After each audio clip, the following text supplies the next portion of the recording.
PM public authority man power নিশ্চিত করেছে সরকার যে নতুন সিদ্ধান্তটি নিয়েছে এই সিদ্ধান্তটি 100% সফল এবং কার্যকর হয়েছে।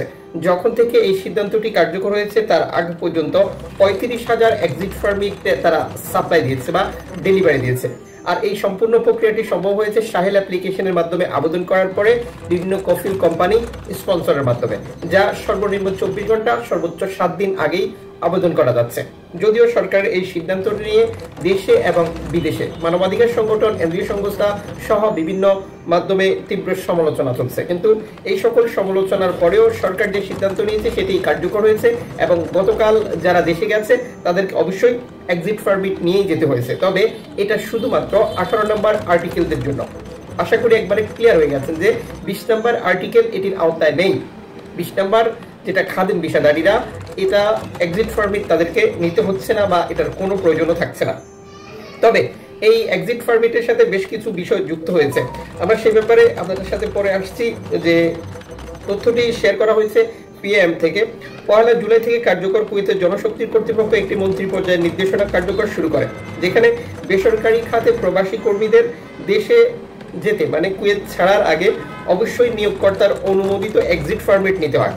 অনুমোদিত প্ল্যাটফর্মের মাধ্যমে প্রক্রিয়াটি সম্পূর্ণ ডিজিটাল এবং যেটা এই তথ্যটি প্রকাশ করা হচ্ছিল তখন পর্যন্ত 35,000 লোক ব্যবহার করেছে। কর্তৃপক্ষ নিশ্চিত করেছে যে পারমিটের উপর কোনো বার্ষিক সীমা নেই এবং নিয়োগকর্তার কারণ ছাড়াই অনুমোদন অস্বীকার করলে বা বিলম্ব করলে কর্মীরা অভিযোগ দায়ের করতে পারবেন। বিষয়টা ক্লিয়ার করছি, মানে একই বছরে একাধিকবার এই এক্সিট পারমিট গ্রহণ করতে পারবেন একজন শ্রমিক। অনেকেই এই বিষয়ে দ্বিধাদ্বন্দ্বে ছিলেন। এখানে আরো একটা ব্যাপার হচ্ছে যে কোনো কোম্পানি, কোনো কফিল স্পন্সর যদি ছুটির যে আবেদনটি রয়েছে, যেটা এক্সিট পারমিটের জন্য আবেদন করলে যদি সেটা রিজেক্ট করে বা অ্যাপ্রুভ না করে, তার বিরুদ্ধে অভিযোগ করার সুযোগ রয়েছে, যেটা তাও অটোমেটিক্যালি। আশাবাদী আপনারা ক্লিয়ার হয়ে গেছে। এক্ষেত্রে বেশ কিছু প্রশ্ন এসেছে, সেটা হচ্ছে যে যারা একটি টিকিট করে যাচ্ছেন তাদের ক্ষেত্রে কি হবে? তাদের জন্য কোনো সমস্যা নাই। একটি টিকিটের যে ডেট রয়েছে, আপনার যে টিকিট রয়েছে, আপনার টিকিটে যেহেতু একটি ডেট, আপনি একটি ডেটে দেবেন। আপনার টিকিটে যদি 2টি ডেট থাকে সেক্ষেত্রে আপনি 2টি ডেট দিতে পারেন।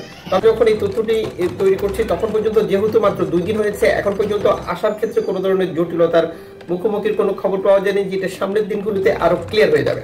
আশা করি আপনারা একবারে নিশ্চিত হয়ে গেছেন। এর মধ্যে অনেকে অভিযোগ করছেন সাহেল অ্যাপ্লিকেশন মোবাইলে কাজ করছে না, তাহলে আমি আবেদন করব কিভাবে? অবশ্যই আপনার মোবাইলে সাহেল অ্যাপ্লিকেশন সাপোর্ট করতে হবে। আর মনে রাখবেন সাহেল অ্যাপ্লিকেশন খুবই গুরুত্বপূর্ণ, বিশেষ করে আপনাকে কুয়েতে থাকতে হলে, কুয়েতের গভর্নমেন্ট সেক্টরের পরিষেবাগুলো গ্রহণ করতে হলে এর বিকল্প কোনো রাস্তা খোলা নেই। আজই আপনি এনএফসি সাপোর্টেড একটি মোবাইল ফোন খরিদ করুন, সাহেল অ্যাপ্লিকেশন সহ কুয়েত সরকারের যে অ্যাপ্লিকেশনগুলো আছে সেগুলোর সুযোগ সুবিধা গ্রহণ করুন। তথ্যগুলো ভীষণ গুরুত্বপূর্ণ, সবার সাথে শেয়ার করে দেবেন।